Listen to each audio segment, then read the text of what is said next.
അല്ലാഹുമ്മ സ്വല്ലി അലാ മുഹമ്മദ്. ഏറെ പ്രിയം നിറഞ്ഞ എൻ്റെ ശബ്ദം ശ്രവിക്കുന്ന പ്രിയ ശ്രോതാക്കളെ, അസ്സലാമു അലൈക്കും വറഹ്മത്തുള്ളാഹി. നാട്ടിൽ സ്കൂളുകളെല്ലാം അടച്ച് എല്ലാവരും അവധി ആഘോഷിക്കുന്ന തിരക്കിലാണല്ലോ. ഇന്ന് നാം ഒഴിവ് സമയത്തെ സംബന്ധിച്ചാണ് സംസാരിക്കുന്നത് ഇൻഷാ അല്ലാഹ്. ഒരു ഓഫീസിൽ ജോലി ചെയ്യുന്ന ഒരാളെ സംബന്ധിച്ചിടത്തോളം അയാൾക്ക് വർഷത്തിൽ ഇത്ര ദിവസം വെക്കേഷനായി ലഭിക്കാറുണ്ട്. ആ സമയത്ത് ഓഫീസിൽ നടക്കുന്ന ഒരു കാര്യത്തെ സംബന്ധിച്ചും അദ്ദേഹത്തിന് ഉത്തരവാദിത്തം ഉണ്ടായിരിക്കുകയില്ല. അതുപോലെ തന്നെ ആ ലഭിച്ച സമയം മുഴുവനും അദ്ദേഹത്തിൻ്റെ ഇഷ്ടപ്രകാരം വിനിയോഗിക്കാനും സാധിക്കുമല്ലോ.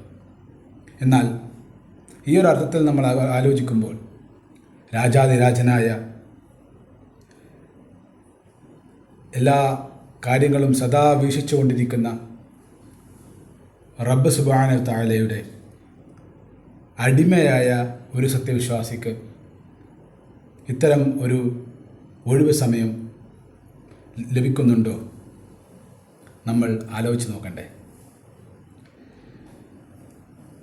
അള്ളാഹുവിൻ്റെ റസൂൽ സല്ലല്ലാഹു അലൈഹി വസല്ലം ഇമാം തിർമിദി റിപ്പോർട്ട് ചെയ്യുന്ന ഒരു ഹദീസിൽ ഇപ്രകാരം പഠിപ്പിക്കുന്നുണ്ട്: 5 കാര്യങ്ങളെപ്പറ്റി ചോദിക്കാതെ പരലോകത്ത് ഒരാൾക്ക് പോലും ഒരടി മുന്നോട്ട് നീങ്ങാൻ കഴിയുകയില്ല എന്നാണ്.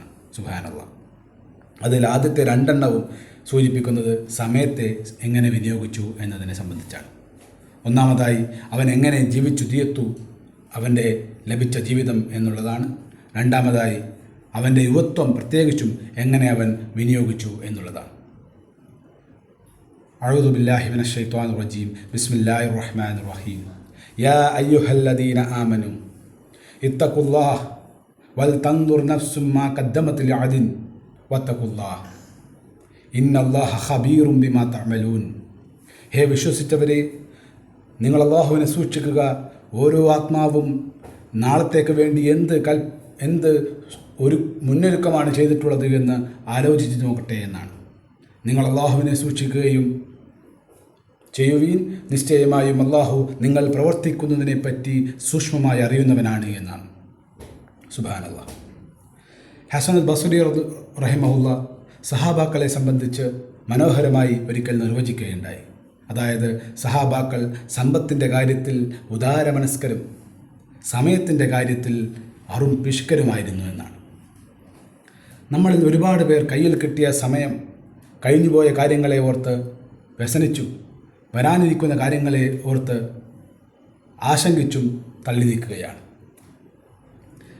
നാം ഡ്രൈവ് ചെയ്യുമ്പോൾ മുമ്പോട്ട് തന്നെയാണ് കൂടുതൽ സമയം നോക്കേണ്ടത്. എന്നാൽ പിന്നിലേക്ക് നോക്കാം. വരാൻ പോകുന്ന അപകടങ്ങളെ ഒഴിവാക്കാൻ വേണ്ടി ഇടയ്ക്ക് പിന്നിലേക്ക് നോക്കാമെങ്കിലും മുഴുവൻ സമയവും നമ്മൾ മുന്നോട്ട് തന്നെ നോക്കിയാണ് ഡ്രൈവ് ചെയ്യേണ്ടത്.